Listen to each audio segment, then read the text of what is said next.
দিতে না পারে, তাই আজকের দিনে আমাদের সেই শপথে করতে হবে এই আশাবাদ ব্যক্ত করে এবং মৌলানা ভাসানীর বিধি আত্মার প্রতি গভীর শ্রদ্ধা নিবেদন করে এবং তার আদর্শ অনুসরণ করে আমরা দেশ সুন্দর একটি রাষ্ট্র বিনির্মাণ করার ক্ষেত্রে আমরা কাজ করে দেবো এই আশাবাদ ব্যক্ত করে আমার বক্তব্য শেষ করছি। খোদা হাফেজ। বাংলাদেশ জিন্দাবাদ, বাংলাদেশ জাতীয়তাবাদী দল জিন্দাবাদ, মহান স্বাধীনতার ঘোষক শহীদ রাষ্ট্রপতি জিয়াউর রহমান বীরুত্তম অমর, দেশ নেত্রী বেগম খালেদা জিয়া জিন্দাবাদ, আমাদের আগামী দিনের রাষ্ট্রনায়ক, আমাদের প্রেরণার উৎস তারেক রহমান জিন্দাবাদ।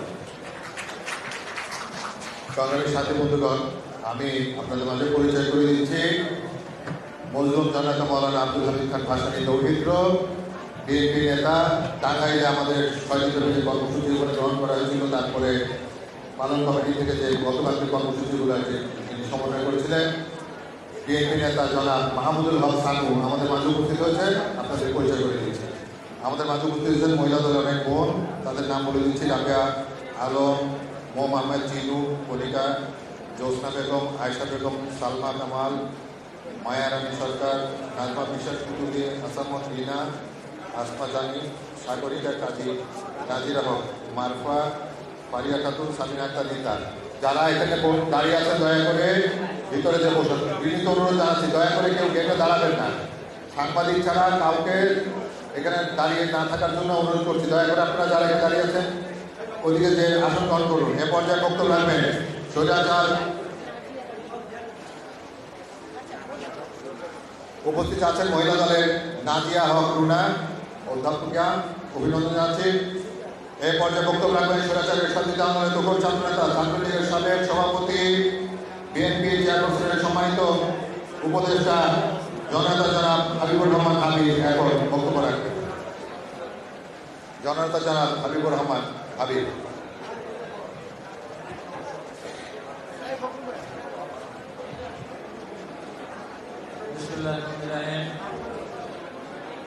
বাংলাদেশের সফল দ্রষ্টা মৌলানা আব্দুল হামিদ খান ভাসানীর 40 উপলক্ষে বাংলাদেশ দায়িত্ব আজকের আলোচনার সম্মানিত সভাপতি, ছাত্র দলের সাবেক সভাপতি, সাবেক সংসদ সদস্য, কেন্দ্রীয় সংসদ ভাইস চেয়ারম্যান জনাব শামসুজ্জামান দুলু ভাই, আজকের অনুষ্ঠানের প্রধান অতিথি, এদেশের মানুষের কাছে একজন অনুকরণীয় রাজনীতিবিদ, লোক লালসা দুর্নীতি কাকেও স্পর্শ করতে পারে না, স্বৈরাচারের কাছে যিনি মাথা নত করতে জানেন না, এই বয়সেও আমাদের সেই আদর্শবান নেতা, বাংলাদেশ জাতীয় দলের সম্মানিত মহাসচিব, সাবেক মন্ত্রী মির্জা ফখরুল ইসলাম আলমগীর ভাই, আজকের অনুষ্ঠানে আলোচক আমার চৌধুরী, আমাদের অত্যন্ত প্রিয়, আমাদের প্রিয় মহাসচিব বিভু ভাই ভাই, নজরুল নান্নু ভাই, উপস্থিত আছেন খাইরুল ভগবান আব্দুল সামাদ, আসসালামু আলাইকুম। আমি শুধু 2টি কথা আলোচনা করব, সেটা এই: মৌলানা ভাসানী বাংলাদেশের না পৃথিবীর ইতিহাসে এক বিশেষ ব্যক্তি, যিনি ব্রিটিশ বিরোধী আন্দোলন থেকে শুরু করে পাকিস্তান সরকারের বিরুদ্ধে প্রথম উচ্চারণ করে এই স্বাধীন বাংলাদেশের স্বপ্ন দেখিয়েছিলেন। যে মৌলানা ভাসানী বিগত পতিত সরকার যে আওয়ামী লীগ ছিল, সেই আওয়ামী লীগ সরকারের প্রতিষ্ঠাতা সভাপতি ছিলেন। মৌলানা ভাসানী আজকের যে জাতীয় দল বিএনপি, সেই বিএনপির প্রতিষ্ঠাতা শহীদ রাষ্ট্রপতি জিয়াউর রহমানকে দল গঠন অনুপ্রাণিত করেছিলেন। শুধু না, তার নিজের দলের প্রতি ধানের শীষ উপহার দিয়েছিলেন। আজকে সেই মহান নেতা শাহাদত বার্ষিকীতে আমরা দাঁড়িয়ে আর কি কথা বলতে চাই, কতখানি উনি নেতৃত্বের যে দুর্দৃষ্টি ছিলেন। একবার পাকিস্তান আমলে সেই সময় 144 ধারা জারি করেছিল, এটা কারফিউ জারি করেছিল, 144 ধারা জারি করেছিল, কারফিউ ভঙ্গ করা যাবে না। মৌলানা ভাসানী দাঁড়িয়ে 2 কদম এগিয়ে আমাদের কথা বলে উনি সামনে এগিয়ে গেলেন। এটা কথা আমরা শুনেছি, দেখি নাই। আমার একটা নানু ভাই জানেন, 1969 সালে যখন রাজনীতি ছিল, মাঠে রাজনীতি ছিল না। মৌলানা ভাসানী আমার গ্রামে, আমি যে স্কুলে পড়েছি সেই সাবরে উনি এক বিশাল সমাবেশের ডাক দিলেন। সেদিন এখানে রাষ্ট্রীয় ক্ষমতায় উনি ভাবলেন মৌলানা ভাসানী এত বড় ঘর পাবে কোথায়, এত বড় সমাবেশ করবেন, মৌলানা সাহেবের কী হয়েছে, উনি কি সুস্থ আছেন? মৌলানা সাহেব বললেন, আমি ঘরের ভিতরে এত বড় সমাবেশ করবো। আমার শাহপুর প্রাইভেট স্কুলের স্কুল অনেক বড় নামগুলো জানেন, পুরা স্কুলটা উনি 5 করে দিলেন, আর উপরে পাটের বস্তা দিয়ে উপরে ছাউনি করে দিলেন, যেখানে লক্ষাধিক মানুষ সেই সমাবেশে অংশগ্রহণ করতে পেরেছিল, বসার পেরেছিল। এই ছিলেন মৌলানা আব্দুল রহমান খান ভাসানী। আর একটা আমাদের দুইজনে লং মার্চ করতেন জীবনের শেষ বয়সে পড়ে, তার বিভিন্ন পর উনি যে মাঝে চলে গেছেন আমাদের মাঠ থেকে, সেই মহান ব্যক্তির প্রতি আমরা অবিচার করেছি। বিগত সরকার যদি মৌলানা ভাসানীকে শ্রদ্ধা করতেন, শহীদ রাষ্ট্রপতি শ্রদ্ধা করতেন, দেশের মানুষের মধ্যে নির্যাতন না করতে এভাবে পালিয়ে যেতে হতো না। তাই আমরা মনে করি মৌলানা ভাসানী শুধু একটা পার্টির নেতা ছিলেন না, উনি বাংলাদেশের সমস্ত মানুষের জন্য উনি নেতা ছিলেন, নেতৃত্ব দিয়েছিলেন, দিক নির্দেশক দিয়েছিলেন, মানুষকে রূপান্তরিত করেছিলেন। তাই আজকে তার আত্মার প্রতি শ্রদ্ধা নিবেদন করে তার পরিবারের অনেক সদস্য হয়তো বেছে নেন, তারপর যারা আসেন তাদের সর্বাঙ্গীন সুস্থতা সফলতা কামনা করে আমি আমার বক্তব্য শেষ করছি। আসসালামু আলাইকুম। দেশনেত্রী বেগম খালেদা জিয়া জিন্দাবাদ, শহীদ রাষ্ট্রপতি জিয়া রহমান, আগামী রাষ্ট্রপতি জনাব তারেক রহমান জিন্দাবাদ জিন্দাবাদ। ধন্যবাদ। এ পর্যায়ে বক্তব্য রাখবেন মজলুম জননেতা মৌলানা আব্দুল হামিদ খান ভাসানীর অত্যন্ত স্নেহধন্য সাবেক ছাত্রনেতা, পূর্ব বাংলা ছাত্র ইউনিয়নের সাবেক সাধারণ সম্পাদক, সাংবাদিক, কলামিস্ট, মিডিয়া ব্যক্তিত্ব, বিএনপি চেয়ারপারসন উপদেষ্টা অ্যাডভোকেট নজরুল হক নানকু। অ্যাডভোকেট নজরুল হক নানকু এখন বক্তব্য রাখবেন।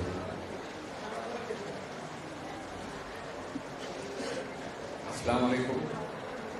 আজকে অনেক কম দুটো বলে দিয়েছে, কয়েক মিনিটের মধ্যে শেষ হবে।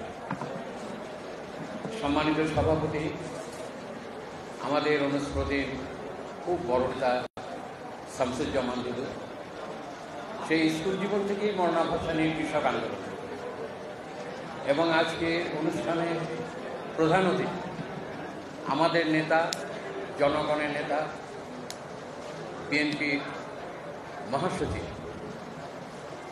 জনাব মির্জা ফখরুল ইসলাম আলমগীর এবং আজকে এখানে অন্যান্য যারা মঞ্চে উপবিষ্ট আছেন, আমি নাম না বলেও সংক্ষেপে বলার জন্যে আপনাদেরকে আমি শ্রদ্ধা জানাই। উপস্থিত ভদ্রমহিলা এবং ভদ্র মহোদয়গণ, আপনারা আমার শ্রদ্ধা এবং স্বাগত।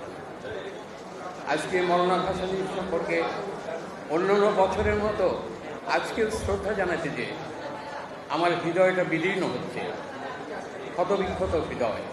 কেন? 53 বছর পেরিয়ে গেল শুধু গণতন্ত্র ভোটের অধিকারের জন্যে, শুধুমাত্র কথা বলার জন্যে 2000 মানুষের রক্ত দিতে হয়, 30,000 মানুষ আহত হয়। এর চাইতে দুঃখ বেদনার কথা আর কি হতে পারে? বন্ধুগণ, মজলুম জননেতা মৌলানা ভাসানী প্রতিদিন জন্মগ্রহণ করেন। ইতিহাস প্রতিদিন কোনো বিখ্যাত মানুষের জন্ম দেন। উনি এত বড় নেতা ছিলেন, এই উপমহাদেশে এত বড় নেতা কেউ ছিলেন। আপনারা দেখুন, কৃষক আন্দোলন আসামে করেছেন, বড় বড় কৃষক সম্মেলন করেছেন, মঙ্গলদৈ, বড়পেটা, হাসানচর, তারপর সিরাজগঞ্জের কাওয়াখালী, সন্তোষ, শাহপুর, যেটা হাবিব বলেছে অনুস্মৃতি হাবিবুর রহমান হাবিব, ওর বাড়ি শাহপুর, আমার বাড়ি পাটনা। এছাড়াও 5 বিবি, ঢাকা, বহু জায়গায় তিনি কৃষক আন্দোলন। তিনি যখন মারা গিয়েছেন এরপরে আর কোনো কৃষক সমাবেশ হয়নি। বন্ধুগণ, এই এত বড় নেতার পরিচয় সকলে বলতো সানিয়ত সেন।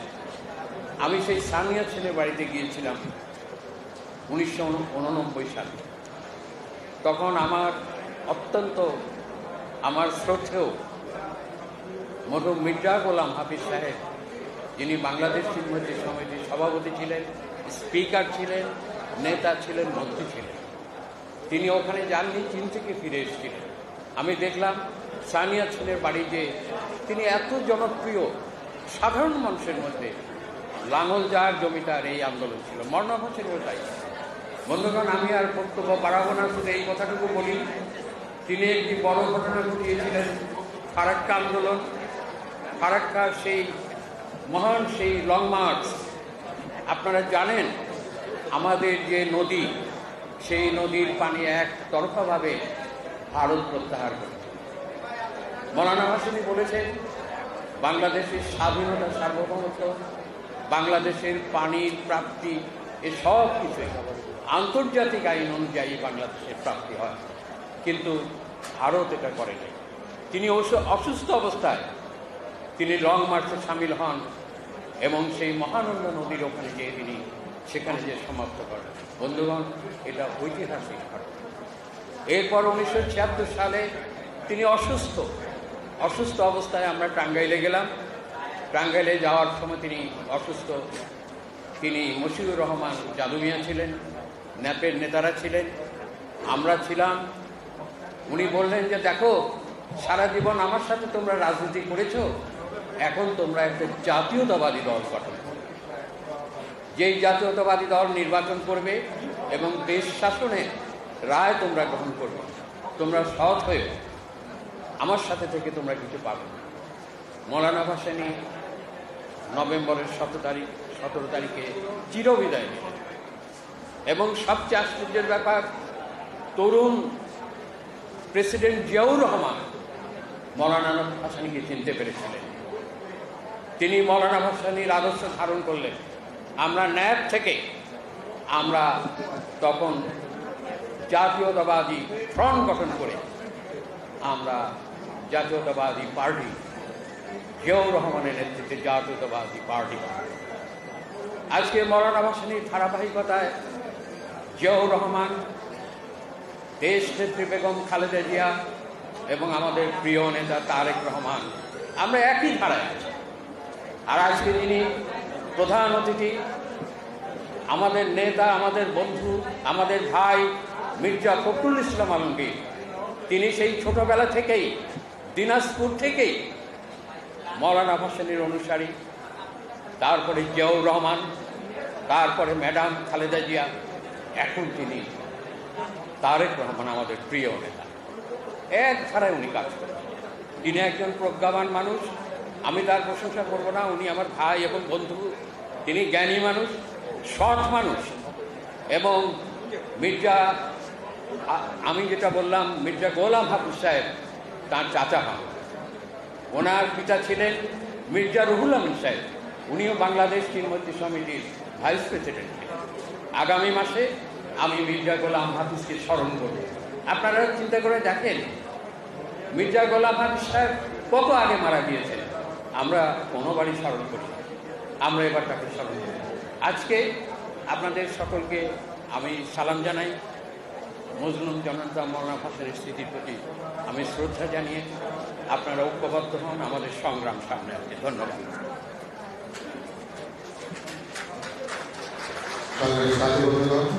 চমৎকার বক্তব্য শুনলাম যারা কাছে। এ পর্যায়ে বক্তব্য রাখবেন মজলুম জনতা মৌলানা আব্দুল হামিদ খান ভাসানী স্নেহধন্য সাবেক ছাত্র নেতা, সাবেক মন্ত্রী, বিএনপির সংগ্রামী ভাইস চেয়ারম্যান, জননেতা অ্যাডভোকেট নিতাই রায় চৌধুরী।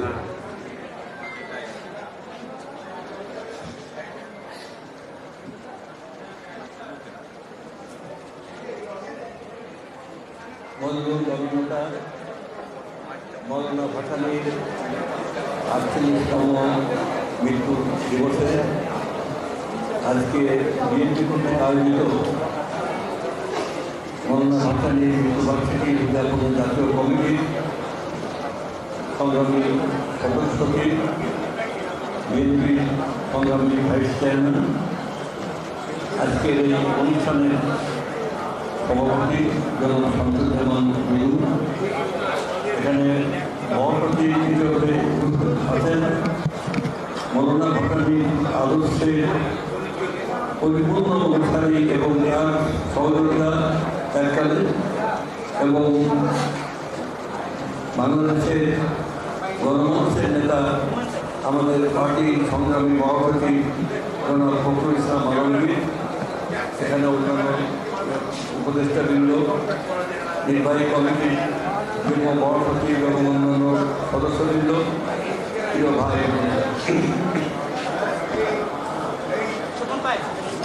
মৌলানা ভাসানীকে অনেক কাছে থেকে এবং তার সাথে অনেক দিন আমাদের অনেক সময় কেটেছে সেই ছাত্র জীবন এবং প্রথম যৌবন।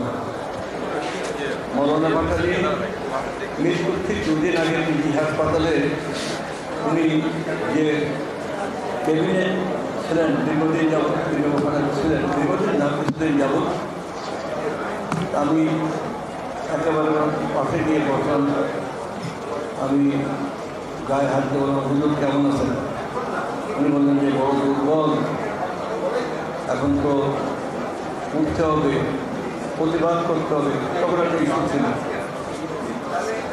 তো যাই হোক, এই মৌলানা ভাসানী তিনি আজীবন এই আফ্রিকা, ল্যাটিন আমেরিকার যাকে রেড মৌলানা বলে পশ্চিমবঙ্গ মানে সম্বোধন করতো, রেড মৌলানা অর্থাৎ লাল মৌলানা, উনি ভায়োলেন্স করতেন, অন্যায়ের বিরুদ্ধে কথা বলতেন। তিনি জমিদারি শোষণ এবং শাসনের বিরুদ্ধে, জমিদারি শোষণের বিরুদ্ধে এবং জমিদারি আমলের ভূমি ব্যবস্থার বিরুদ্ধে তিনি জনগণের গণতান্ত্রিক সমাজ প্রতিষ্ঠার জন্য তিনি আজীবন লড়াই সংগ্রাম করেছেন।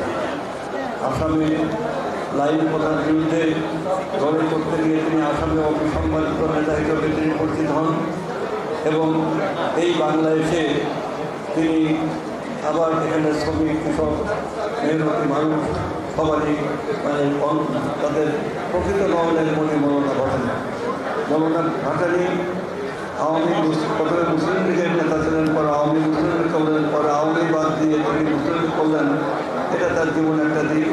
অন্যদিক ধরনের তিনিই প্রথম বারবার বাংলাদেশের স্বাধিকারের কথা এবং সর্বোপরি স্বাধীনতার কথা তার মুখ দিয়ে উচ্চারণ করেছেন। তিনি কারবারি সম্মেলনে তিনি পরিষ্কারভাবে বললেন 57 সালে কারবারি সম্মেলনে যে মানে তোমাদের মতো তোমরা আমাদের মতো আমরা পশ্চিম পাকিস্তানের সাথে। এবং তিনি 70-এর সেই উপকূল অঞ্চলের প্রলয়ঙ্করী ঘূর্ণিঝড়ে যখন লক্ষ লক্ষ লোক মারা গেল, এই পল্টনের জনসভায় তিনি বললেন যে ওরা আসেনি, ওরা ওদের মতো, ওরা আমাদের মতো আমরা। বারবার তিনি এই কথাগুলো বলেছেন। মৌলানা ভাসানী যে কানসাতে সেই ফারাক্কা লং মার্চ করেছেন, আমি যে ফারাক্কা মিছিলে খুব অল্প বয়স তখন আমার ছিলাম, একেবারে অল্প না, সেই ফারাক্কা লং মার্চে ছিলাম। এবং ফারাক্কা লং মার্চে কারা কারা ছিল তখন নির্মল সেন তার একটা প্রবন্ধের একটা আর্টিকেল লিখেছিলেন যে নির্মল সেন গিয়েছিলেন, সাংবাদিকদের তিনি সাংবাদিক ইউনিয়নের সভাপতি ছিলেন। তিনি বললেন যে সেই কানসাটে ছোট্ট একটি শিশু কচি বাঁশ পাতার কোনো কেটে কেটে উঠছে, সেও সেই কানসাটে যাচ্ছে। এবং বৃদ্ধ থেকে শিশু পর্যন্ত আবার বৃদ্ধ জনতা, এখানে হাজার হাজার মানুষ সেই কানসাটের তলে চলো মরণবাদ, ফারাক্কাবাদ ভেঙে দাও, উড়িয়ে দাও, এই মৌলানা ভাসানী। মৌলানা ভাসানী লোকাল আধিপত্যবাদ ছিলেন। মৌলানা ভাসানী এদেশের শ্রমিক মেহনতি জনগণের নেতা ছিলেন এবং মৌলানা ভাসানী আপসিক ছিলেন এবং তিনি বাংলাদেশের প্রকৃত স্বাধীনতার স্বপ্ন এবং বীজ তিনি বপন করেছেন। আজ মৌলানা ভাসানী এই 48তম প্রধান মৃত্যু দিবসে আমি গভীর শ্রদ্ধার সাথে মৌলানা ভাসানীকে স্মরণ করি এবং আজ মৌলানা ভাসানী প্রকৃত অর্থেই প্রাসঙ্গিক আমাদের দেশে। কারণ ওই মৌলানা ভাসানী একবার বলেছিলেন যে বিদেশি শাসকদের উদ্দেশ্যে আমি বাঙালি জাতি, আমি ভুল মানে নাই, সব মানে নাই, মোগল মানে নাই, পাঠান মানে নাই, অতএব আমি কারো আধিপত্য মানে না। এই ছিল তার জাতীয় মুক্তির স্বপ্ন, এই বাংলাদেশের জাতীয় মুক্তি এবং জনগণের গণতান্ত্রিক সমাজ। সেই জনগণতান্ত্রিক সমাজের স্বপ্ন দেখতেন এই মৌলানা ভাসানী আজ আমাদের সামনে অত্যন্ত প্রাসঙ্গিক এবং আমাদের পার্টি বিএনপি মৌলানা ভাসানীকে অত্যন্ত গভীর শ্রদ্ধার সাথে স্মরণ করে এবং তাই আজকে বিএনপি পার্টির মহাসচিব প্রধানমন্ত্রীকে এখানে প্রদান করছে। আর একটা কথা বলে শেষ করবো, মৌলানা ভাসানী ওই তার আগে আরেকদিন আমাকে বলছেন, আমার কয়েকজন জিয়া আমাকে কথা দিয়েছে, সে গরিব মানুষের জন্য কাজ করবে, কথায় না বড় বড় হবে, কাজে বড় হবে। আমাদের দেশে হবে সেই ছেলে কবে, কথায় না বড় হবে, কাজে বড় হবে। জিয়ার কাজের মাঝে আমি বুঝতে পারছি যে জিয়া এই দেশে মানুষের জন্য কাজ করবে, মানুষের জন্য কাজ করছে, এবং জিয়া রহমানের প্রতি তার তার একান্ত গভীর তার সমর্থন ছিল। এই মৌলানা ভাসানীর প্রতি শ্রদ্ধা জানিয়ে আমি আমার বক্তব্য শেষ করছি। বাংলাদেশ জিন্দাবাদ, মৌলানা ভাসানী অমর হোক, শহীদ প্রেসিডেন্ট জিয়াউর রহমান অমর হোক, এবং খালেদা জিয়া জিন্দাবাদ, তারেক রহমান জিন্দাবাদ জিন্দাবাদ। ধন্যবাদ। সবাইকে সাথে বন্ধুগণ, মজলুম জানাতা মৌলানা আব্দুল হামিদ খান বিশ্বাস ভাসানীর মৃত্যুর পর থেকে প্রতি বছর বাংলাদেশ জাতীয় দলের পক্ষ থেকে মৌলানা ভাসানী দিবস পালন জাতীয় কমিটি গঠন করা হয় এবং তার উদ্যোগে প্রতি বছর কর্মসূচি গ্রহণ করা হয়। প্রতি বছর ন্যায় বছরও মৌলানা ভাসানী দিবস পালন জাতীয় কমিটি গঠন করা হয়েছে। গত প্রায় 3 যুগ যাবৎ তিনি সদস্য সচিবের দায়িত্ব পালন করে আসছেন সেই দলনেতা জনাব শামসুজ্জামান গুরু। আজকে সভার সভাপতি জনাব আব্দুল্লাহ আল নোমানের অসুস্থতার কারণে ওনার সভাপতিত্ব করতে হচ্ছে। এই পর্যায়ে বক্তব্য রাখবেন প্রধান অতিথি অনুমতিক্রমে জননেতা জনাব শামসুজ্জামান গুরু, জাতীয় ছাত্র দলের সাবেক সভাপতি, স্বৈরাচার আন্দোলনের রাজপথের লড়াকু সৈনিক, সাবেক ফুটবল খেলার বিএনপি ভাইস চেয়ারম্যান, সাবেক সংসদ সদস্য জননেতা জনাব শামসুজ্জামান গুরু।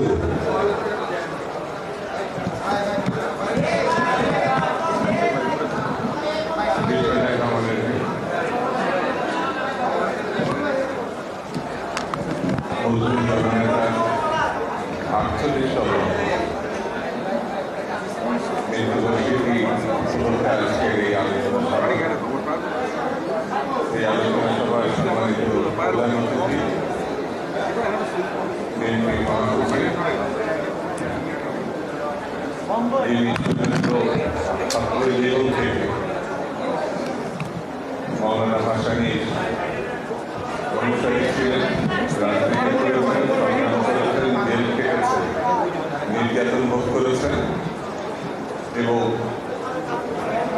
বাংলাদেশের গণতন্ত্র পুনরুদ্ধারে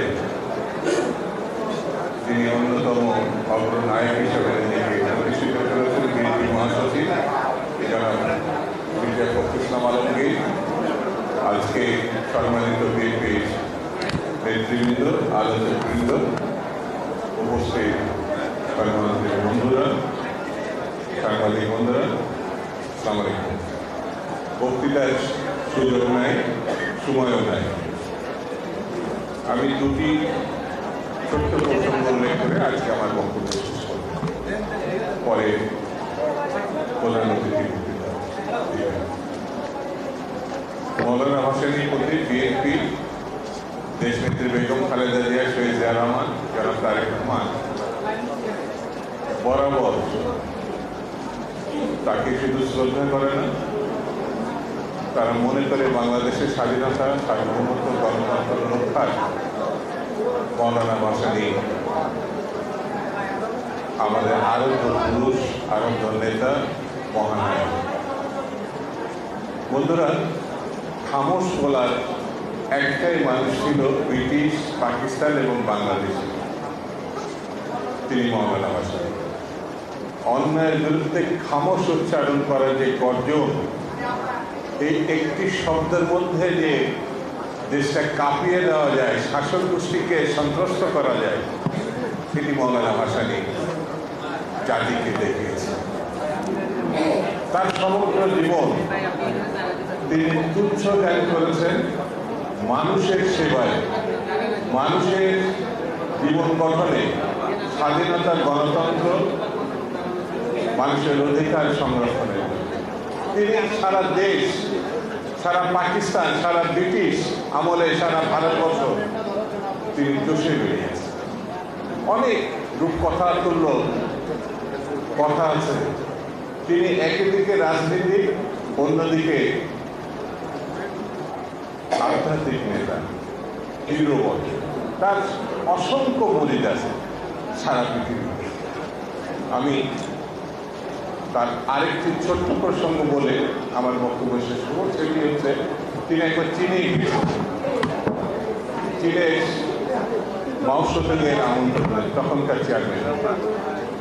তো চীনে ঘুরে আসার পরে তিনি যখন পাকিস্তান এয়ারপোর্টে, সম্ভবত করাচি এয়ারপোর্টে নেমেছিলেন, তখন সাংবাদিকরা তাকে প্রশ্ন করেছিল যে চীনের কোন জিনিসটা আপনার মনটা কেড়ে নিয়েছে, ভালো লেগেছে। তিনি খুব সংক্ষেপে উচ্চারণ করেছিল, সেখানকার মানুষের যে মুখচ্ছবি, হাসি, এটা আমার হৃদয় কেড়ে নিয়েছে। অর্থাৎ চেয়ারম্যান মাওসেতুং চীনকে যেভাবে এগিয়ে নিয়ে গেছিলেন, সেই তৃপ্তির হাসি তিনি চীনের মানুষের মুখে দেখেছিলেন। আমরা সেই জিয়া রহমানের শাসনকালে বাংলাদেশকে এবং বাংলাদেশের মানুষকে যে তৃপ্তির হাসি দেখেছি, স্বস্তির হাসি দেখেছি, সেটি বিএনপি, বেগম খালেদা জিয়া এবং আগামী দিনে যেন তারেক রহমানের শাসনকাল যেন তেমনি হয়। যদি সত্যি করতে পারি, তাহলে আজকে মওলানা ভাসানীর মৃত্যু দিবসে তার প্রতি সবচেয়ে বড় শ্রদ্ধা জানানো সম্ভব। সবাইকে ধন্যবাদ। খুদা হাফেজ। বাংলাদেশ জিন্দাবাদ।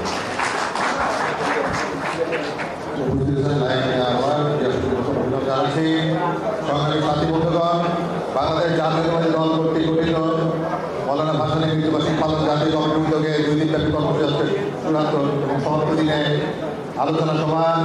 এ পর্যায়ে বক্তব্য রাখবেন আজকের আলোচনা সভার প্রধান অতিথি মজলুম জনতা মওলানা আব্দুল হামিদ খান ভাসানী, অত্যন্ত স্নেহধন্য সাবেক ছাত্রনেতা, সাবেক মন্ত্রী, বিএনপির সংগ্রামী মহাসচিব, জননেতা মির্জা ফখরুল ইসলাম আলমগীর আজকে এই আলোচনা সভার প্রধান অতিথি।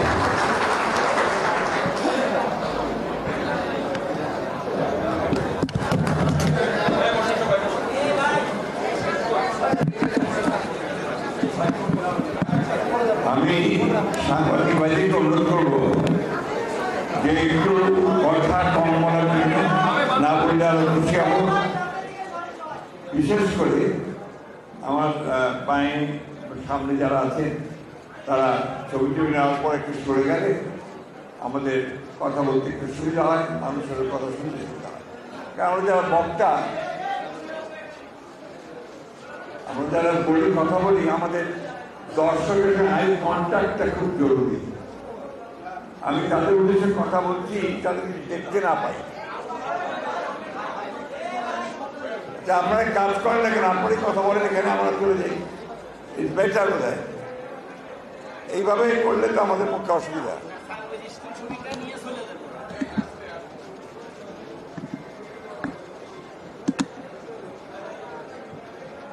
আমি এই কথাগুলো আপনাদেরকে অনুরোধ করবো যে আপনারা ওই সুযোগটুকু আমাদেরকে করে দেবেন, যে আমরা যেন আমাদের শ্রোতা যারা, তাদের সঙ্গে যেন একটু যোগাযোগ করতে পারি। ধন্যবাদ। বিসমিল্লাহির রহমানির রহিম। বাংলাদেশ জাতীয়তাবাদী দল বিএনপি আয়োজিত আজকের এই আলোচনা সভার সম্মানিত সভাপতি, যিনি বাংলাদেশ জাতীয়তাবাদী দলের ভাইস চেয়ারম্যান এবং মওলানা ভাসানী একজন অনুসারী, এবং আজকে মওলানা ভাসানী মৃত্যুবার্ষিকী পালন কমিটির সাধারণ সদস্য সচিব, সাবেক সংসদ সদস্য জনসাধারণ দুদু, মঞ্চে উপস্থিত আছেন মওলানা ভাসানীর বিশিষ্ট অনুসারীবৃন্দ এবং বিএনপি নেতৃবৃন্দ, প্রিয় ভাই ও বোনেরা, আসসালামু আলাইকুম। মওলানা ভাসানী কিংবদন্তি, মহিরু, বিরাট বটগাছ, এবং তার ছায় আমরা দীর্ঘকাল বাস করেছি। আজকে নয়, ব্রিটিশেরা যখন আপনার ভারত দখল করে নিয়েছিল এবং যখন ব্রিটিশদের শাসন বাংলাদেশ শুধু নয়, সারা ভারতবর্ষের মানুষকে যখন অস্থির করে ফেলেছিল, জেল, জুলুম, অত্যাচার, নির্যাতন, ঔপনিবেশিক শাসনের যে নির্যাতন, সেই নির্যাতন যখন অস্থির হয়েছিল, তখন এই ভারতবর্ষে কয়েকজন মানুষ তারা মানুষের অধিকার প্রতিষ্ঠার জন্য, ভারতবর্ষের স্বাধীনতার জন্য তারা সেদিন জেগে উঠেছিল, বেরিয়ে এসে।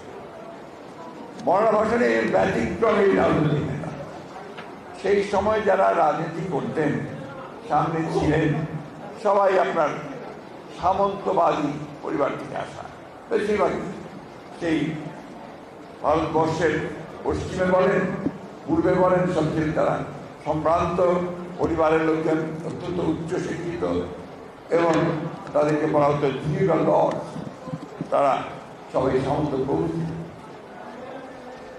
মৌলানা ভাসানীর অভ্যুত্থান একেবারে সাধারণ ঘর থেকে, এবং তিনি মাদ্রাসায় পড়তেন এবং কর্মজীবনে পড়াতেন, অর্থাৎ মাদ্রাসার শিক্ষক ছিলেন। এই সময়ে তিনি আসামে তিনি চলে গিয়েছিলেন, সেখানেই তিনি পড়াশোনা করতেন। পড়াশোনা শেষ করে তিনি সেখানে কিছু এই ওয়াজ মাহফিল জাফিল করতেন। এই করার সময়ই দেখা গেল যে মানুষের ভেতরে একটা আগুন আছে, সে মানুষকে জাগিয়ে তুলতে পারে, উঠতে করতে, মানুষকে সে মোহিত করতে পারে। এই গুণগুলো ছিল মৌলানা ভাসানী খুব দ্রুত রাজনৈতিকভাবে সামনে এসেছিল, এবং সমস্ত রাজনৈতিক দলগুলো তাকে কাছে টানার চেষ্টা করেছে। মৌলানা ভাসানী কংগ্রেসের প্রেসিডেন্ট ছিলেন আসামে। খেয়াল করবেন, তিনি তখন অল ইন্ডিয়া কংগ্রেসের আসাম প্রভিন্সের স্টেটের তিনি সভাপতি ছিলেন। পরবর্তীতে যখন পাকিস্তান আন্দোলন শুরু হলো, তখন পাকিস্তান মুসলিম লীগের, তত পাকিস্তান মুসলিম না, ভারতীয় মুসলিম লীগের তিনি সভাপতি হয়েছিলেন, এবং সেই পাকিস্তান আন্দোলন করেছিলেন দীর্ঘদিন। আসাম, বাংলা, উড়িষ্যা এই সমস্ত এলাকাতে তিনি করেছেন। তাই নয়, তিনি সমগ্র ভারতবর্ষে পাকিস্তান আন্দোলন কাজ করেছেন। সেই সুদূর পাখতুন থেকে, অর্থাৎ আপনার সেই সীমান্ত এলাকা থেকে, উত্তর পশ্চিম সীমান্ত প্রদেশ থেকে, পেশোয়ার থেকে শুরু করে একেবারে কক্সবাজার পর্যন্ত তার বিচরণ ছিল। মৌলানা ভাসানীকে অনেকে বলতো তিনি পীর হলেন কিভাবে। উনি তো আধ্যাত্মিক জগতের মানুষ ছিলেন, কিন্তু তিনি একেবারে পীর হয়ে গেলেন কিভাবে। আসামে তিনি চর এলাকাতে এই কথাগুলো বলতেন, ঘোড়ায় চড়ে এত দ্রুত ঘোড়া চালাতেন, খুবই অল্প সময় এক স্থান থেকে আরেক স্থানে পৌঁছে যেতেন। মানুষ ভাবতে শুরু করলো যে মানুষটা তো মানুষ নয়, এটা নিশ্চয়ই জিন, এত দ্রুত এক স্থান থেকে আরেক স্থানে গিয়ে সে কথা বলছে, মানুষের সঙ্গে কথা বলছে। এটা তিনি সাথে আধ্যাত্মিক জগতে প্রবেশ করলেন। আমার ছোট্ট ঘটনা পরে ওই পরের দিককার ঘটনা, এটা স্বাধীন বাংলাদেশের কথা বলছি। 73 কি 74 সালে আপনার নর্থ বেঙ্গলে, আমাদের নর্থ বেঙ্গলে প্রচন্ড বন্যা হয়েছিল। পঞ্চগড়, ঠাকুরগাঁ সব ডুবে গিয়েছিল, ওই ভারতবর্ষের থেকে পানি এসে প্রায় ডুবে গিয়েছিল। সেই সময় মৌলানা গেলেন সেই বন্যা বন্ধুদের এলাকা দেখার জন্য। এমন যে গাড়ি ঘোড়াতে যায় না, গরুর গাড়িতে যাচ্ছেন, গরুর গাড়িতে যাচ্ছেন, সঙ্গে তার অনুসারীরা আছে, আমরা আছি পিছন দিকে হাঁটছি, মানুষ হাঁটছে। কিছুক্ষণ পর দেখা গেল যে গ্রামের মধ্যে আসলেই লোকজন, বিশেষ মহিলারা তার দৌড়ে দৌড়ে আসছে, হাতে শিশি। ওই শিশি নিয়ে, এই শিশির মধ্যে হয় পানি, নাহলে আপনার তেল। এসে সবাই গিয়ে দাঁড়াচ্ছে, গিয়ে মৌলানার পেছনে গিয়ে হুজুর বলতেই হুজুর আর কোনো দিকে তাকাচ্ছেন না, তিনি ওই শিশিকে ফু দিয়ে দিচ্ছেন। এরকম অসংখ্য হাজার হাজার সারা রাস্তার জুড়ে মহিলারা আসলো, ফু নিয়ে চলে গেল। রাতে যখন আমরা খেতে বসেছি একজন কৃষকের বাসায়, তখন আমি তাকে জিজ্ঞেস করলাম, হুজুর আপনি যে ফু দিলেন কেন? যেই তো তোমাদের কমিউনিস্টদের দোষ, তোমরা হয়তো বোঝো না এই লোকগুলো আমার কাছে কেন এসেছে। তাদের একটা বিশ্বাস যে আমি আল্লাহর নাম নিয়ে যে ফু দেবো সেটাতে তার কাজ হবে। ও এত দরিদ্র, সে ডাক্তারের কাছে যেতে পারে না, এই ফুলিয়ে এসে তার বাচ্চা চিকিৎসা করে, ওই পানি খাওয়ায়, ওই তেল দিয়ে। এই যে বিষয়টা কিন্তু খেয়াল করে খুব ইম্পর্টেন্ট।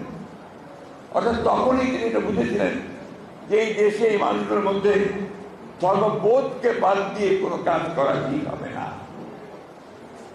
আরেকটি বিষয় অত্যন্ত জরুরি, সেটা হচ্ছে যদি কমিউনিস্ট, আমরা তো বাম রাজনীতির কারণের লোক সবাই, আমরা সবসময় আপনার সমাজের কথা বলতাম, বিপ্লবের কথা বলতাম, এবং ধর্মকে আমরা বিষয় মনে করতাম যে এটা খুব জরুরি বিষয় নয়। তুমি বলতে যে তোমাদের কমিউনিস্টেরই দোষ, তোমরা ভুলে যাও না বাংলাদেশের মানুষ ধর্মকে বাদ দিয়ে কোনো কাজ করে না, যেটা সত্য বাস্তব। এই কারণে তিনি পরে তার মানে ধর্ম কর্ম সমাজতন্ত্র, মনে আছে আপনার? ধর্ম কর্ম এবং সমাজতন্ত্র, এই যে বিষয়গুলো, এই বিষয়গুলো আজকে রাজনীতির সঙ্গে থেকে কিন্তু আপনাকে মিলিয়ে দিতে হবে। যাই হোক, সেই কথা পরে পরে তো মৌলানা পাকিস্তান আন্দোলন করেছেন, পাকিস্তান হয়েছে, কিন্তু কখনো তিনি চিফ মিনিস্টার বা গভর্নর এগুলোর পদ নেন। পাকিস্তান হওয়ার পরে যখন আপনার আইয়ুব খান তো নয়, যখন আপনার কায়দা আজমের পরে পরেই আপনার পাকিস্তান শাসক গোষ্ঠী তারা তৎকালীন পূর্ব পাকিস্তানের উপরে সেই বৈষম্যমূলক আচরণ করতে শুরু করলো। এখন তো আপনার বৈষম্য শুনছেন আপনারা, তখনই আমরা বৈষম্য শুনেছি যে পাকিস্তান পূর্ব পাকিস্তানের মানুষের উপর বৈষম্য চাপিয়ে দিচ্ছে, তাদেরকে চাকরি দেওয়া হয় না ঠিক মতো, তাদের বরাদ্দ দেওয়া হয় না, উন্নতি হয় না, এগুলোর বিরুদ্ধে আন্দোলন শুরু হবে না। এটা 52 সালের ভাষা আন্দোলনের পরে সমস্ত রাজনৈতিক দলগুলো মিলে এখানে আপনার কম্বাইন্ড অপোজিশন একটা যুক্ত ফ্রন্ট তৈরি করল। সেই যুক্ত ফ্রন্টের নেতা ছিলেন বড় আব্দুল হামিদের পাশে, সরওয়ার্দী সাহেব ছিলেন, একে ফজলুল সাহেব ছিলেন, শেখ মুজিবুর রহমান সাহেব ছিলেন ওই যুক্ত ফ্রন্ট।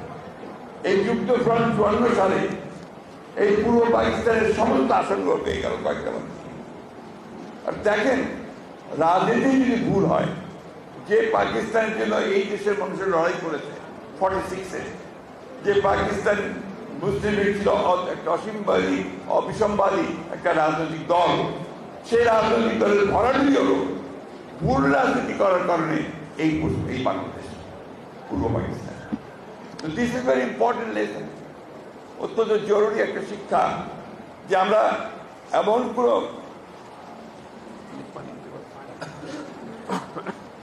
আমি আসলেও পুরো হয়ে যাচ্ছি বোধ হয়।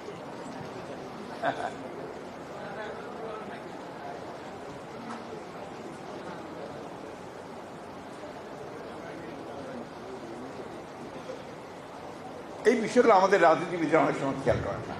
যেমন এখন একটা পরিবর্তন এসছে, এই পরিবর্তনটাকে বুঝতে হবে,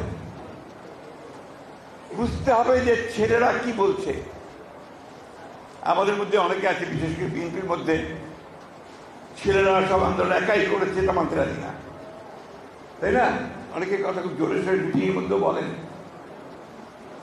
সত্য কথা, আমরা 15 বছর ধরে লড়াই করেছি, সংগ্রাম করেছি, জান দিয়েছি, প্রাণ দিয়েছি, মামলা গিয়ে জেলে গেছি। তারপরে বলেন আপনার যে শেষ লাঠিটা গোলে কে মেরেছে? ছাত্ররা মেরেছে। যে স্ট্রাইকার, তারা স্ট্রাইক করেছে। আপনাদের মনে থাকা উচিত যে আমি যখন আপনার সমস্ত দেশে বিভাগীয় সমাবেশগুলো করছি আমরা, সেই সময় আমার বক্তব্যে আমি একটা জিনিস খুব জোর দিয়ে বলতাম, কোথায় আমরা তো নবীনদের দেখতে পাচ্ছি না, তরুণদের দেখতে পাচ্ছি না, ছাত্রদের দেখতে পাচ্ছি না। ছাত্র তরুণরা যদি সামনে না আসে তাহলে বুক পেতে গুলি নেবে কে? বুক পেতে গুলি নেওয়ার হচ্ছে ছাত্র, তরুণ, যুবক, যার পিছুটার নেই, যে ভ্যানগার্ড। আমরা মধ্যবিত্তরা, বয়স্ক লোকেরা, আমরা তো আপনার পেছনে পরিবারের কথা চিন্তা করি, আমরা আমাদের ছেলে মেয়েদের কথা চিন্তা করি। আমি যদি আজকে একটা গুলি খেয়ে পড়ে যাই, আমার পরিবারের কি হবে এই চিন্তা করি, তাই না? আপনারা তো কম কষ্ট করেননি, কতবার জেলে গেছেন, কতবার মার খেয়েছেন, পুলিশ মেরেছে, বাড়ি থেকে অত্যাচার করেছে। এই বুক পেতে দিয়ে দাঁড়িয়ে থাকা সাইদ রংপুরে যেভাবে দাঁড়ালো, that was the turning point of the movement. এই বিষয়গুলো আমাদেরকে চিন্তা করতে হবে। সুতরাং ছাত্রদের সঙ্গে আমাদের কখনোই কোনো দূরত্ব সৃষ্টি করা যাবে না। সবসময় মনে রাখতে হবে এরা তরুণ, এদের অনেক উদ্দীপনা। আমরা যখন ছাত্র ছিলাম আমরা তো এরকমই ছিলাম। আমরা ভেবেছি সমাজতন্ত্র করবো, বিপ্লব করব, সব কিছু উড়িয়ে দিব, নতুন সমাজ সৃষ্টি করব। করেছি, এখনো চিন্তা করি এইটাই করবো। আমার তো সেই শক্তি নেই, তার সেই শক্তি আছে, সে পারে মুখ পেতে দাঁড়াতে। এই জন্যই এই জিনিসগুলো আমাদেরকে চিন্তা করতে হবে। ছাত্ররা অনেক কথা বলছে, বলবে, তার সে বড় অধিকারও আছে। আমরা বয়স হয়ে গেছে, আমরা আবার একটু হিসাব করি কোনটা করা যাবে, কোনটা করা যাবে না, কোনটা এখন করা ঠিক হবে, কোনটা এখন করা ঠিক হবে না, তাই না?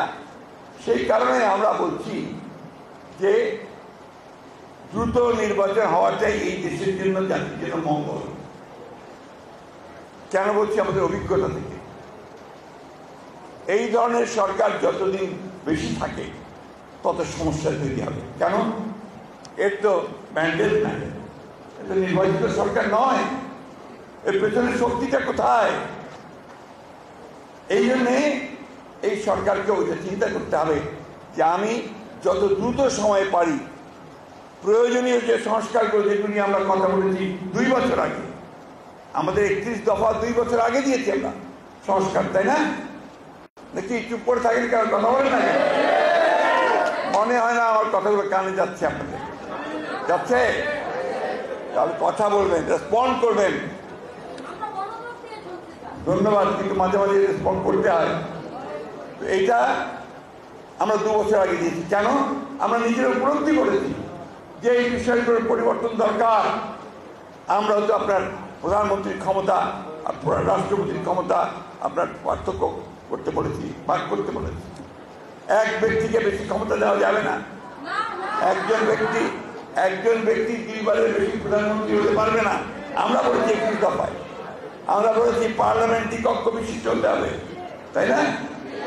আমরা বলেছি যে বিচার বিভাগকে সংস্কার করতে হবে, প্রশাসনকে সংস্কার করতে হবে, যারা ঘুষ খায় প্রশাসনে তাদেরকে দূর করতে হবে, এরাই ধ্বংস করে। যারা ঘুষ খায় রাজনীতিবিদ, তাদের রাজনীতি করার সুযোগ দেওয়া যাবে না। পরিষ্কার কথা। এগুলো না করতে পারলে আমার সমাজ পরিবর্তন হবে না, রাজনীতি পরিবর্তন হবে না। যত এনোমেলিসগুলো আছে সেই এনোমেলিসগুলো আমাদের ঠিক হবে না, ঠিক না? আপনার গত কাল পরশু আমাদের ভারপ্রাপ্ত চেয়ারম্যান তারেক রহমান সাহেব যে সমস্ত বক্তব্য দিয়েছেন, আজকে পত্রিকায় দেখবেন অনেক পত্রিকা এডিটোরিয়াল দিচ্ছে। ডেইলি স্টারের মতো পত্রিকা এডিটোরিয়াল দিয়েছে যে বিএনপি যে কথা বলছে এখন সেই সব কথাগুলোই সঠিক কথা। চেয়ারম্যান তারেক রহমান সাহেব যে কথাগুলো বলছেন এটা এখন মানুষ গ্রহণ করছে। কারণ আমাদের এই বললাম আপনাকে, আমাদের বয়স হয়েছে, আমাদের মাথার মধ্যে আমরা চিন্তা করি। এই জন্য বাংলাদেশ একটা কথা বলেছিলেন, খুব দামি কথা। তিনি বলেছিলেন, put the old head on the young shoulder. যুবকের কাঁধে মস্তিষ্ক, বয়স্কদের মস্তিষ্কটাকে বসিয়ে নাও, তাহলে কি হবে? তোমার অভিজ্ঞতা, তোমার সাহস, তোমার যোদ্ধা সব এগিয়ে যাবে, তাই না? এই কথাটা বুঝতে হবে আমাদের সময়। ওই ছাত্রদেরও বুঝতে হবে, আমাদের বুঝতে হবে। এখন তো ছাত্রদের, তরুণ যুবক, ওরা তো চাইবেই সব কিছু পারবে। কতটুকু আমরা পারবো, কতটুকু পারবো না, সেসবগুলো আমরা করছি। এই জন্য আমরা বলেছি যে আমরা অবশ্যই সংস্কার চাই। আমরা এই আগে বলেছি এটা আপনাকে যৌক্তিক সময়ের মধ্যে করতে হবে। এমন সময় যেন না নেয় যে সময় নিতে গেলে জনগণের মধ্যে ভ্রান্ত ধারণা হচ্ছে কি হবে যে আপনি ক্ষমতায় থেকে যেতে চাইছেন। কারণ সেই সমস্ত অভিজ্ঞতা আমাদের আছে। ওই ফখরুদ্দিন মনোজিনের সরকার, তারা আপনার এসে এখানে আবার কিংস পার্টি করার চেষ্টা করছিল, মনে আছে আপনাদের? ক্ষমতায় থেকে দল করবে, মানুষ তো সেটা নেয়নি। নিয়েছে কি? তাড়াতাড়ি ইলেকশন দিয়ে পালিয়ে দিতে হয়েছে, তাই না? হাসিনাকে পালাতে হয়েছে কেন? হাসিনা পালিয়ে গেছে কেন? হাসিনা পালিয়ে গেছে, সে চিন্তা করতে ভুল করেছে। আমরা বারবার বলেছি, দেয়ালের লিখন পড়েন, মানুষের চোখের ভাষা বোঝেন। মানুষ এখন আপনাদের আর চায় না। আপনারা দেশটাকে ধ্বংস করেছেন, আমাদের কথা তারা শুনে না, শুনে উল্টো নির্বাচন ব্যবস্থা ধ্বংস করেছে, ছাত্রদের গুলি করে হত্যা করেছে এবং শেষ পর্যন্ত পালিয়ে গেছে। আমাদের ছেলে মেয়েরা, এমনকি আমার মেয়েও বলে পালাইছে, বলে আমরা পলাইছে, হাসিনা পলাইছে, তাই না? হ্যাঁ, এখন ওই জিনিসটা আমি আবারও রিপিট করতে চাই যে আমরা এমনটাও যেন না করি, কেউই না, যে কাজ আমাদের দেশকে আবার অনিশ্চয়তার দিকে, অস্থিরতার দিকে নিয়ে যাবে। আমি সংক্ষিপ্ত করে নিয়ে আসছি। মৌলানা ভাসানী আমাদের দেশে পথ বারবার দেখিয়েছেন। মৌলানা ভাসানী হলেন, তাকে কি বলতেন, প্রফেট অফ ভায়োলেন্স। টাইমস পত্রিকাতে যখন আপনার আন্দোলন চলছে, প্রচন্ড আন্দোলন, সেই সময় টাইম বুকে আপনার ছবিতে, প্রচ্ছদ ছবিতে মৌলানা ভাসানী হাত তোলা ছবি বেরোলো, তার নিচে প্রফেট অফ ভায়োলেন্স। মৌলানা ভাসানী, শেখ মুজিবুর রহমানের লোকেরা তো অনেক কিছু দাবি করে, তাই না? মৌলানা ভাসানী প্রথম এই পল্টন ময়দানে দাঁড়িয়ে, এখানে গাজী ভাইরা বসে আছে, আমাদের নানু ভাইরা বসে আছে, মাহবুল্লারা সব ছিল, তারা প্রথম সেদিন আপনার বাংলাদেশের স্বাধীনতা ঘোষণা করেছিল। ভুলে গেছেন? বলেন না তো কথা, একটু জোরে জোরে বলেন না কেন? একটু বলবেন। মৌলানাই প্রথম আন্দোলন শুরু করেছিল আপনার আইয়ুব খানের বিরুদ্ধে। একটা অটো রিক্সার একটা হরতাল ছিল, অটো রিক্সাওয়ালাদের হরতাল। পাকিস্তান আমলের কথা বলছি আমি, মনিম খান তখন আপনার গভর্নর। তো এই হরতালের পল্টন ময়দানে মিটিং হচ্ছে, কেন যায় না মৌলানা ভাসানী যেহেতু বক্তৃতা করবেন, সেটা মানুষ বোঝায়। তখন কিন্তু ট্রাক দিয়ে মানুষ আনতে হতো না, বাস দিয়ে আনতে হতো না, টাকাও দিতে হতো না কাউকে, মানুষ সব চলে আসতো পল্টন ময়দানে, বেশি বাদাম খাতো, বাদাম কিনে বসে বসে বাদাম খেতে কথা শুনতো। এই মৌলানা ভাসানী সেই দিন সেই পল্টনে দাঁড়িয়ে বক্তৃতা করে শেষে বললেন, এখন আর কোনো পথ নাই, ওই বঙ্গভবন ঘেরাও করো। কত বঙ্গভবন বলতে না, প্রেসিডেন্ট হাউস, গভর্নর হাউস ঘেরাও করো। বিশ্বাস করবেন না আপনার, ওই মিটিং থেকে ঘেরাও হয়ে গেল, গুলি হলো, মারা গেল। তারপর দিন হরতাল, তারপর দিন হরতাল, আবার সেই পল্টনে দাঁড়িয়ে মৌলানা ভাসানী ঘোষণা দেন, এখন সমস্ত থানা ঘেরাও করো সারা বাংলাদেশ, পাকিস্তানে। এইভাবে আন্দোলন চূড়ান্ত পর্যায়ে গিয়ে উঠল। সেই মৌলানা ভাসানী আরেকটি কথা, যখন আন্দোলন চূড়ান্ত পর্যায়ে এসেছে, তখন শেখ মুজিব কারাগারে, জেলের মধ্যে পল্টন ময়দানে মিটিং হচ্ছে। ওই সময় একজন একটা গুলিবিদ্ধ লাশ নিয়ে আসলো মিটিংয়ের মধ্যে। তিনি ওই লাশটাকে উপরে তুললেন, তুলে বলেন, আর কোনো কথা নয়, এখন চলে যেতে হবে, ভায়োলেন্স ভায়োলেন্স ভায়োলেন্স। এই ঢাকা শহরে আগুন জ্বলে উঠলো। মনে আছে আপনাদের? জি দুদু ভাই, মনে আছে? ঢাকা শহর আগুন জ্বলে উঠলো। 3 দিনের মধ্যে আইয়ুব খানকে পদত্যাগ করতে হয়েছে, শেখ মুজিবকে বের করতে হয়েছে। 3 days time। এইটা ছিলেন মৌলানা। একদিকে যেমন তিনি আগুন দিয়ে জ্বালিয়ে উঠাতে পারতেন, তেমনি আবার সাথে সাথে ঠান্ডা জমে আসে। যার জীবনযাত্রা শুনেছেন উনি বুঝতেন। একেবারে একটা জীর্ণ পর্ণ কুটিরে বাস করতেন, একটা চৌকির উপরে থাকতেন, একটা ছাউনির ঘর, সেইখানে তিনি বাস করতেন। আমার মনে আছে একটা কথা, এটা না বলে আমি শেষ করতে পারবো না। আমি তখন ঢাকা ইউনিভার্সিটির শেষ বর্ষের ছাত্র। পল্টনে মৌলানা ভাসানী ডাক দিয়েছেন কৃষক সমাবেশ। তো ওই তখন আপনার ই চলছে, মার্শাল ল, এই এখানে মার্শাল ল, সমাবেশ নিষিদ্ধ, কেউ সমাবেশ করতে পারবে না। উনি তো ডেকে দিয়েছেন কৃষক সমাবেশ। সারা দেশ থেকে লাঠি হাতে, লাল টুপি পরে আপনারা সব আসতে শুরু করেছে। লক্ষ লক্ষ মানুষ আপনার যে এখন সন্তোষ, সেই সন্তোষ ইউনিভার্সিটির সমস্ত মাঠ বোঝাই, ঢাকায় বোঝাই হয়ে গেছে। যখন মিটিং পাকিস্তান থেকে এসছে আপনার ইফতেখার আহমেদ, মিয়া ইফতেখার, শবনম গাজালা, সমস্ত বিরাট বিরাট নেতা সমস্ত তারা এসছেন ওখানে। তো ওই সময় আপনার একটা গাড়ি ঢুকলো, ঢুকে মৌলানা ওই কর্ণকুটিরে গেল। তিনি ছিলেন তৎকালীন পাকিস্তানের NSI প্রধান সফদর সাহেব, এবিএস সফদর। তিনি এসে মৌলানার সামনে ওই পার্টি বেচানো থাকতো চৌকির নিচে, ওই পার্টিতে তিনি বসলেন। মৌলানা তো বলেন, কি সফদর, কেন আসছো? তো সে মৌলানার পায়ে হাত দিয়ে সালাম করল। লাগে সরকার, হুজুর আমার চাকরিটা বাঁচান। বলে, কি হয়েছে? বলে, আপনি যে প্রকাশ্যে যে সভা করতেছেন, আমার তো চাকরি চলে যাবে। আমি এখন তো প্রকাশ্য সভা সমিতি বন্ধ। না, তোমার চাকরি যাবে না, আমি চাই না। তুমি এক কাজ করো, কি করতে পারো? স্যার, অন্তত ওই সামনে কিছু সামিয়ানা দিয়ে দেন। তখন মৌলানা সব কর্মীদেরকে বললেন যে সামনে 10-12টা সামিয়ানা লাগিয়ে দাও। সমাবেশ হলো, হাজার হাজার লোক সমাবেশের সামনে। পাকিস্তানের নেতারা বললেন, বিশেষ করে শবনম গাজালা, আমার এখন মনে আছে, বলছে, ইনকিলাব আয়েগি, বিপ্লব আসবে, আগার ও আয়েগি তো মৌলানা কা সাথ আয়েগি। ও আসবে, যদি আসে সে মৌলানার সাথে আসবে। এটাই ছিলেন মৌলানা। আমরা কি করে তাকে বলব? আমাদের সমস্ত অস্তিত্ব জুড়ে তো মৌলানা। মৌলানা ভাসানী যখন অসুস্থ, মেডিকেল কলেজে পিজিতে শেষের দিকে একদম, তখন অলরেডি জিয়াউর রহমান সাহেব ক্ষমতায় এসে গেছেন। তাকে মানুষ প্রচন্ড রকম ভালোবাসে। সেই সময় তিনি আসলেন জিয়া রহমানের সামনে সঙ্গে দেখা করতে, সেই পিজি হাসপাতালে। তিনি তার মাথায় হাত দিয়ে বললেন, তুমি পারবে, তুমি তরুণ, তুমি যুবক, তুমি সৎ, তুমি দেশকে ভালোবাসো, তুমিই পারবে পরিবর্তন আনতে। সেটা মনে রেখেছিলেন শহীদ প্রেসিডেন্ট জিয়াউর রহমান, এবং তার মৃত্যুর সময় তাকে এই সম্মান দিয়ে দিয়েছিলেন।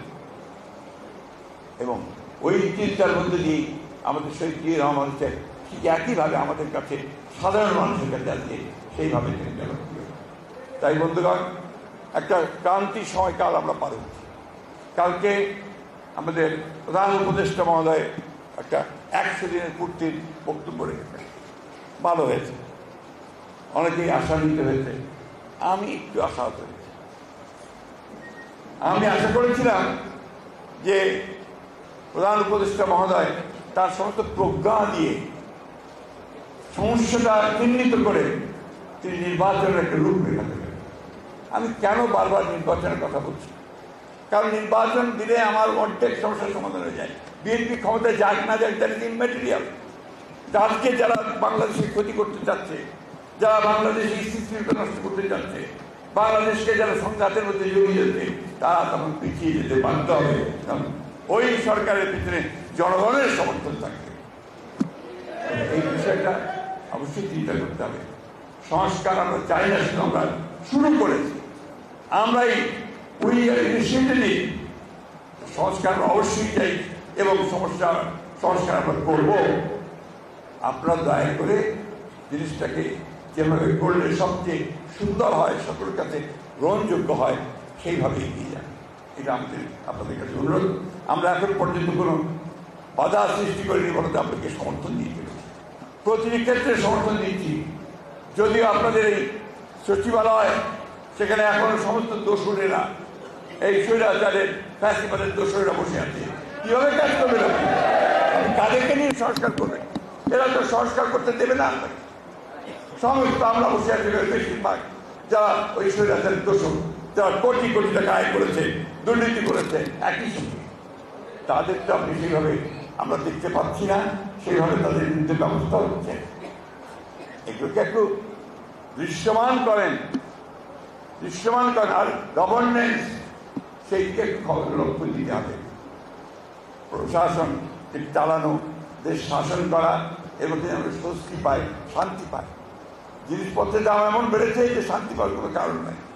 তাও তো মানুষ মেনে নিচ্ছে না কেন? যে আপনি একটা সুন্দর জিনিস দেবেন, তার ওইটাকেও দৃশ্যমান করেন যে আপনি ব্যবস্থা নিচ্ছেন, সিন্ডিকেটগুলোকে ভাঙার চেষ্টা করেন, না পারেন একটা ব্যবস্থা নিতে হবে। আর গভর্নেন্সের ব্যবস্থা করেন। লোকে যদি আবারও তাকে কাজ করতে গেলে আপনার টাকা দিতে হয়, জোর দিতে হয়, আর সেক্রেটারি গেলে কেউ কাজে দিয়ে যায়, যে তাকে আবার সেই দালালরাই ঘোরাঘুরি করছে, কখনোই ভালো চোখে দেখবে না। আসুন আমরা মৌলানা সাহেবের তার জীবন, তার সারাটা জীবন ছিল মানুষের জন্য, সেই জীবনকে মেনে নিয়ে তাকে ধারণ করে তার কাছ থেকে ভালো জিনিসগুলো শিখে আমাদের পূর্বসূরীরা আমাদেরকে যা দিয়েছেন সেটাকে সামনে নিয়ে আমরা আরো সামনের দিকে এগিয়ে যাব।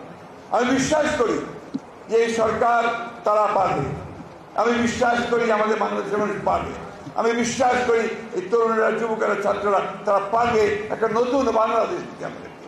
যে বাংলাদেশ স্বপ্ন আমরা দেখি, শহীদ প্রেসিডেন্ট জিয়াউর রহমান আমাদেরকে দেখিয়েছেন, মৌলানা ভাসানী দেখিয়েছেন, তারেক সাহেব আমাদেরকে সে দেখাচ্ছেন, সেইভাবেই আমরা এগিয়ে যেতে পারবো। আপনাদের সবাইকে ধন্যবাদ। আসসালামু আলাইকুম। সংগ্রামী সাথী বন্ধুগণ, আগত অতিথিবৃন্দ, নেতৃবৃন্দ, সাংবাদিক ভাই বোনেরা, সকলকে ধন্যবাদ জানিয়ে আস্তে